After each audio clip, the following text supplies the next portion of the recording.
कहते हैं शेरनी के 4 बच्चों में एक बच्चा सबसे कमजोर पैदा होता है और बदकिस्मती से मैं उसी सबसे कमजोर बच्चे के रूप में दोबारा जन्मा था। मुझे लगा था कि माँ शेरनी मुझे छोड़ देगी और मुझे अकेले ही जंगल के खतरनाक दरिंदों से बचते हुए भटकना पड़ेगा। लेकिन तभी अचानक मेरे अंदर खाऊ देवता सिस्टम जाग गया। जब तक मैं लगातार खाता रहूंगा मैं बिना किसी सीमा के ताकतवर होता जाऊंगा और एक दिन मैं अमर नाइट फ्लेम व्हाइट ड्रैगन में विकसित हो सकता हूँ। यहाँ तक कि पूरे ब्रह्मांड पर राज करने वाला सृष्टि टाइगर गॉड भी बन सकता हूँ। वो चीज पूरी तरह काली थी, उसकी चमड़ी पर ठंडी चमकती हुई परतें थी, सिर्फ पानी के ऊपर दिखने वाला हिस्सा ही 3 मीटर लंबा था। उसके 2 जहरीले दांत मेरे पूरे पंजे जितने बड़े थे। उसकी जीभ बार बार बाहर निकल रही थी और उसके साथ सड़ी हुई बदबू हवा में फैल रही थी। तभी सिस्टम ने चेतावनी दी, mutant black spirit python level 12। मैं वहीं खड़े खड़े गाली देने लगा, मैं तो अभी सिर्फ लेवल 5 पर हूँ, ये तो सीधा मौत के मुंह में भेजना हुआ। लेकिन तभी ब्लड ट्रेस मुझसे भी ज्यादा खतरनाक निकली। उसने बिना एक सेकंड सोचे सीधे अजगर पर हमला कर दिया। उसका पंजा जोर से अजगर की गर्दन के नीचे जा लगा। विशाल अजगर दर्द से बुरी तरह तड़प उठा। अगले ही पल उसकी पूंछ हवा चीरती हुई हमारी तरफ आई। स्वाश! मैंने तुरंत सिर झुकाकर हमला बचाया, लेकिन ब्लड ट्रेस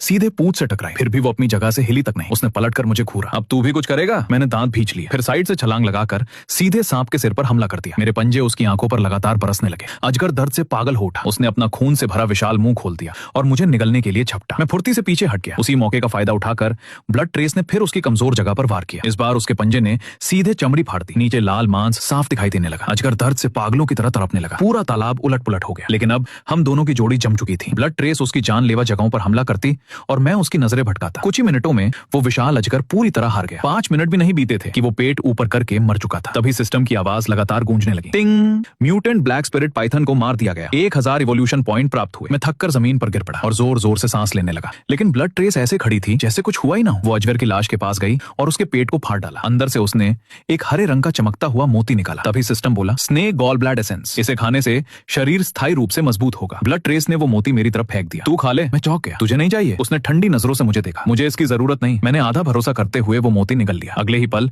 एक ठंडी ऊर्जा मेरे गले से उतरकर पूरे शरीर में फैल गई। सिस्टम फिर बोला, शरीर की क्षमता स्थायी रूप से 10% बढ़ गई। मैं खुशी से फूला नहीं समा रहा था। लेकिन तभी ब्लड ट्रेस पहले ही 9 रिवॉल्विंग जेड स्पिरिट मशरूम लेकर किनारे पहुंच चुकी थी। उसने मशरूम के 2 हिस्से किए और एक हिस्सा मेरी तरफ बढ़ा दिया। मैंने हैरानी से पूछा, तू तो कह रही थी कि तुझे जरूरत नहीं? उसने शांत आवाज में कहा, ये चीज मेरे काम की है। मैं मन ही मन हंस पड़ा। ये मादा बाघिन तो काफी समझदार निकली। हम दोनों ने अपना अपना हिस्सा निकल लिया। अगले ही पल मेरे शरीर के अंदर जलती हुई ऊर्जा फट पड़ी। सिस्टम की आवाज गूंजी, रूपांतरण क्षमता अनलॉक, समय 72 सेकंड, अतिरिक्त 3000 इवोल्यूशन पॉइंट प्राप्त हुए। उधर ब्लड ट्रेस का शरीर भी सुनहरी रोशनी से चमकने लगा। उसके सिस्टम की आवाजें भी मुझे हल्की हल्की सुनाई दे रही थी। हम दोनों उसी तालाब के किनारे पड़े रहे और पूरे दोपहर दवा की ताकत को सोखते रहे। किसी ने भी एक कदम नहीं हिलाया। जब सूरज ढलने लगा तब जाकर मैंने आंखें खोली। मेरे पूरे शरीर में ताकत उफान मार रही थी। मैंने बस हल्का सा पंजा घुमाया और बगल का पत्थर चूर चूर हो गया। तभी ब्लड ट्रेस भी जाग गई। वो मुझे ध्यान से देखने लगी। इस बार उसकी आंखों में थोड़ी सी स्वीकृति थी।